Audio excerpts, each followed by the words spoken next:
Triskel, bonjour. Minute Hérisson, le podcast qui t'aide à cohabiter avec la faune sauvage sans te brosser dans le sens du poil. On va maintenant répondre à la question de l'épisode précédent. La dernière fois, on t'a demandé quel animal était de la même famille que le hérisson. Eh bien la réponse était le grand gymnure. Et oui, le porc-épic africain était un piège, car même s'il a des piquants lui aussi, il n'a pas beaucoup d'autres points communs avec le hérisson. Le porc-épic africain appartient à l'ordre des rongeurs et à la famille des istricidés. Et c'est de même avec l'échidné qui a également des pics, mais s'apparente plutôt à l'ornithorynque, car il pond des œufs. Il est de la famille des tachyglossidae. Tandis que le hérisson et le grand gymnure, qui est une sorte de hérisson d'Asie sans pic, appartiennent à l'ordre très exclusif des érinacéomorphes et à la famille des érinacéidés. Triskel, bonjour. Bonjour, j'ai un gros souci avec des chouettes, elles sont coincées dans ma cheminée et elle a été scellée. Ne vous inquiétez pas, on va trouver une solution. Mais il faut me préciser la situation.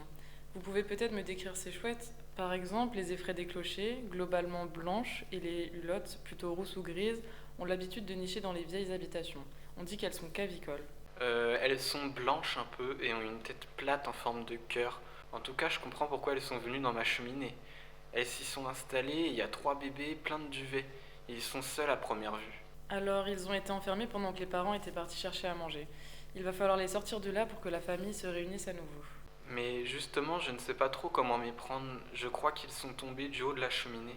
Et vous pensez que votre cheminée est assez haute pour qu'ils aient pu se blesser? Non, ce n'est pas si haut. En tout cas, les petits ont l'air d'aller bien, je les entends appeler. Donc vous allez devoir les sortir de là. Peut-être qu'un voisin peut vous aider? D'accord, je vais essayer. Mais je fais comment une fois que les petits sont ramenés? Préparez-leur un petit panier ou un carton en attendant de pouvoir les remettre auprès de leurs parents. Très bien, je vous promets de faire attention. Mais j'ai une dernière question. Il n'y a pas des risques à ce que les chouettes me mordent une fois que je les ai ramenées? Alors elles seront sûrement effrayées, donc elles vont vouloir se débattre, mais ne prenez aucun risque et mettez des gants pour pouvoir les tenir sans qu'elles se débattent et éviter les blessures.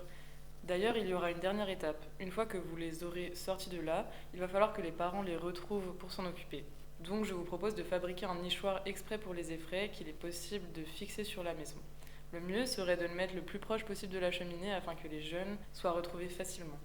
Ah oui, c'est vrai, j'avais complètement oublié de vous demander ce que je devais faire après à cause de la panique. Merci de me l'avoir dit alors. Je vous tiendrai au courant de la suite des événements et voir si je peux fabriquer un nichoir. Oui, ce serait bien de savoir comment elles s'en sont sorties, mais vous devrez les surveiller pour s'assurer que leurs parents reviennent bien. Bon courage pour la suite et n'oubliez pas que vous pouvez toujours contacter les pompiers si vous n'arrivez pas à les sortir. Ok, je retiens. Merci beaucoup encore et au revoir.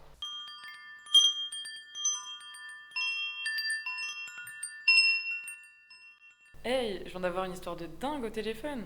Vas-y, raconte. Eh ben, une dame m'a appelé pour me dire qu'il y avait 3 jeunes effraies des clochers coincés dans sa cheminée après qu'elle a été scellée. Je lui ai dit tout ce qu'elle pouvait faire pour les sortir de là et tout devrait bien se passer normalement. Ah ouais, c'est dingue, effectivement. Mais heureusement qu'elle les a remarqués, parce que c'est pas forcément évident. Je savais même pas que les chouettes pouvaient nicher dans les maisons comme ça. Si, c'est très fréquent chez les effraies des clochers car elles cherchent des endroits sombres et abrités. Les vieilles maisons en pierre sont l'idéal pour ça. Oui, et puis c'est un bel exemple de piège accidentel dans lequel beaucoup d'animaux peuvent laisser leur peau. Mais de toute façon, les chouettes font pas mal de boucans la nuit, donc elles les auraient forcément entendus. Clairement, les juvéniles auraient essayé d'appeler leurs parents et les parents, eux, auraient paniqué de plus pouvoir les rejoindre. C'est quand même bizarre que les personnes qui ont scellé la cheminée n'aient rien remarqué. Mais c'est encore une preuve qu'il faut faire attention à tout quand on veut modifier son environnement. Et oui, il existe tellement de pièges possibles pour les animaux qui vivent à côté des structures humaines et tout ça. Encore l'autre jour, j'ai retrouvé un hérisson coincé dans la maille d'un grillage, mais heureusement j'ai pu le libérer de là. Ah ouais, moi c'était un étourneau qui s'était retrouvé enfermé dans mon grenier. Je l'ai fait sortir, mais si j'avais pas été vérifié, il y serait resté. Et les fenêtres, ça aussi c'est un piège courant pour les oiseaux. Il y en a qui se cognent dedans, il y en a qui les tapent en voyant leur reflet aussi. Justement, il peut y avoir des solutions pour éviter ça, genre poser des autocollants sur les vitres pour que les oiseaux les remarquent par exemple. Déjà essayé et ça marche pas toujours, mais mettre des rideaux peut être efficace. Ouais, pourquoi pas. Je pense que c'est surtout pendant le printemps qu'il faut faire gaffe à tout ça. L'autre fois, par exemple, ma voisine a trouvé des passereaux qui commençaient à faire leur nid dans le coffre de son volet roulant. Mince, c'est vrai que c'est pas prévisible ce genre de situation. Et elle a fait comment du coup? Alors elle a réussi à faire retirer le coffre et heureusement il n'y avait qu'un début de nid dedans. Donc elle a condamné l'entrée et les oiseaux ont été faire leur nid ailleurs. Parce que s'ils étaient restés dedans, ça aurait été dangereux pour eux à cause du volet, à moins qu'elle arrête de l'utiliser. Incroyable, c'est pour ça que j'aime bien parler des animaux sauvages. On apprend toujours plein d'astuces pour leur rendre la vie un peu meilleure.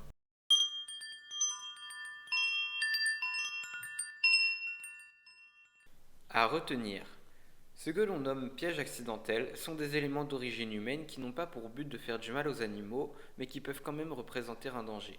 La seule chose à faire pour éviter ça est simplement de surveiller les éléments potentiellement dangereux, tels que les trous dans lesquels pourrait se faufiler un animal, ou les vitres par exemple, qui peuvent perturber les oiseaux en vol.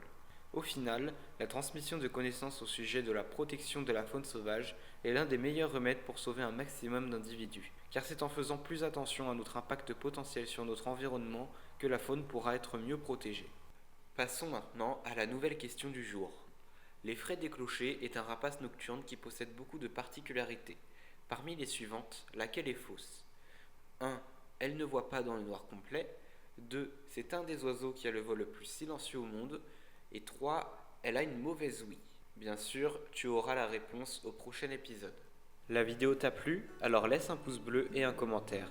Et si tu en veux plus, abonne-toi et active la cloche.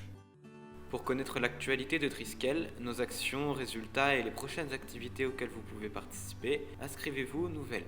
Le lien est en description. Prenez tout soin de vous et surtout n'oubliez pas, la nature est bien faite, alors protégeons-la.